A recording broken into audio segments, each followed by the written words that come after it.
Start early so you have plenty of time to brainstorm, write, and revise. Reflect deeply on your experiences. Colleges want to see genuine self-awareness, not just a list of achievements. Focus on a specific story or moment that reveals something meaningful about you, rather than trying to cover too many topics at once. Show, don't just tell. Use vivid details and sensory language to bring your story to life, helping the reader feel what you felt. Avoid cliches and overused themes. Instead, highlight what makes your perspective unique. Be authentic.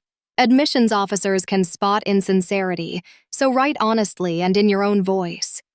Structure your essay clearly, with a strong opening that grabs attention and a conclusion that leaves a lasting impression. After writing, revise multiple times.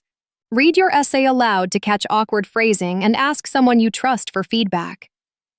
Proofread carefully for grammar and spelling errors. Ultimately, remember that your essay is your chance to show who you are beyond grades and test scores. Let your personality shine through and tell a story that only you could tell.